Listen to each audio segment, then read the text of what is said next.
Good morning students. आज मैं आप लोगों को हिंदी व्याकरण की चैप्टर 8 पेज नंबर 54 पढ़ाने जा रही हूँ। टॉपिक है संज्ञा। ठीक है ना।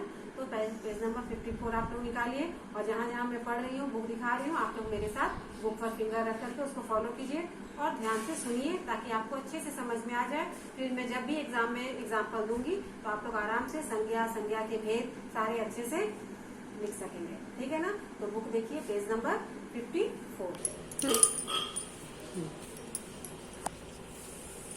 संज्ञा। ठीक है ना। संज्ञा किसे कहते हैं आप लोग पहले भी जानते हो कि किसी भी नाम वाले शब्द को संज्ञा कहते हैं। ठीक है ना। पिछली कक्षाओं में आपने पढ़ा है किसी प्राणी, स्थान, वस्तु, विचार या भाव के नाम को संज्ञा कहते हैं। अब हम लोग डेफिनेशन करते हैं कि दुनिया में जितने भी वस्तुएं हैं, जितने भी मतलब सारे नाम वाले जितने भी शब्द हैं, सारे क्या कहलाते हैं? संज्ञा। शब्द भाषा की सबसे छोटी अर्थपूर्ण इकाई है। शब्द जब वाक्य के बाहर होता है तब शब्द होता है।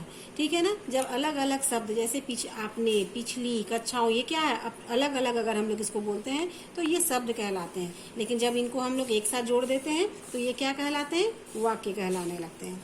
ऐसे पद को जो किसी व्यक्ति, स्थान, वस्तु या विचार का भाव का बोध करा उसे संज्ञा पद कहते हैं। ठीक है। ध्यान रखें, कमल, तालाब, खिलना, ये 3 स्वतंत्र शब्द हैं। यहाँ इन शब्दों का पद कहा जाएगा जैसे कमल तालाब में खिलते हैं। ये वाक्य है। हिंदी में पद 5 प्रकार के होते हैं: संज्ञा, सर्वनाम, विशेषण, क्रिया और अवयव।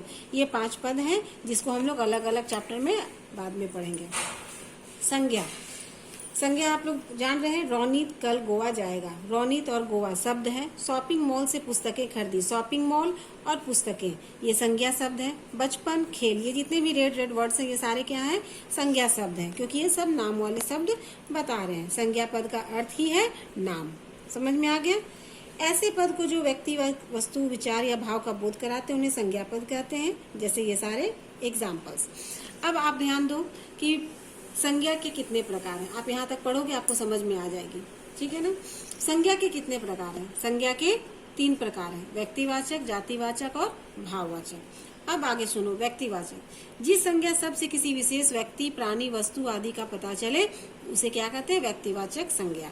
जैसे महात्मा गांधी व्यक्ति हो गए, लाल किला स्थान, एवरेस्ट पर्वत, क्रिसमस पर्व।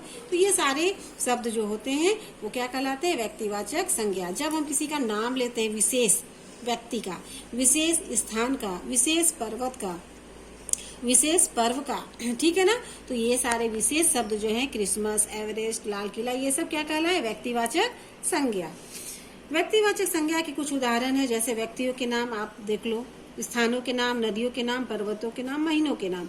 जब महीनों के नाम होगा तो फिर वो जब नाम हम लोग लेने जाएंगे, जनवरी, फरवरी, तो ये सब क्या हो जाएंगे? महीनों के नाम। तो वो हो जाएंगे व्यक्तिवाचक संज्ञा। व्यक्तिवाचक का मतलब ये नहीं है कि केवल व्यक्तियों का ही नाम हो। व्यक्तिवाचक का मतलब हुआ किसी भी व्यक्ति, कोई भी प्राणी, कोई भी वस्तु, कोई भी स्थान के किसी विशेष नाम।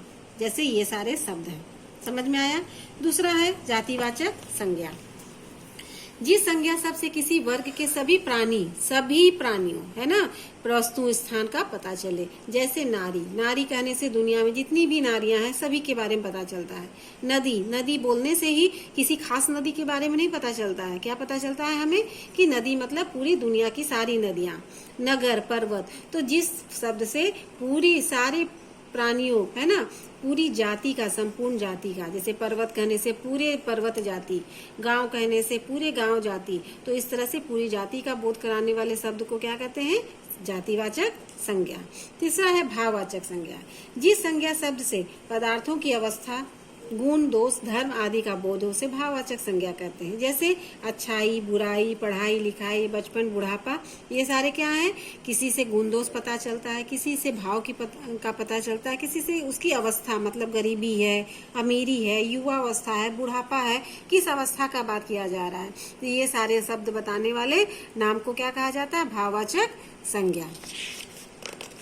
अब आप देखिए आगे विशेष वक्तव्य। कुछ विद्वान अंग्रेजी व्याकरण के प्रभाव के कारण संज्ञा के 2 भल और बतलाते हैं, जिन्हें समुदायवाचक संज्ञा और द्रव्यवाचक कहते हैं। जिसमें आप लोग इंग्लिश में पढ़ते हो क्या? Collective noun and material noun. इसको भी ऐड किया गया है। तो समुदायवाचक मतलब जिन संज्ञा शब्दों से व्यक्तियों, वस्तुओं आदि के समूह का पता चले। जैसे सभा, सभा का मतलब ही हुआ कि बहुत सारे लोग। कक्षा का मतलब ही हुआ बहुत सारे बच्चे। सेना का मतलब ही हुआ कि बहुत सारे सिपाही।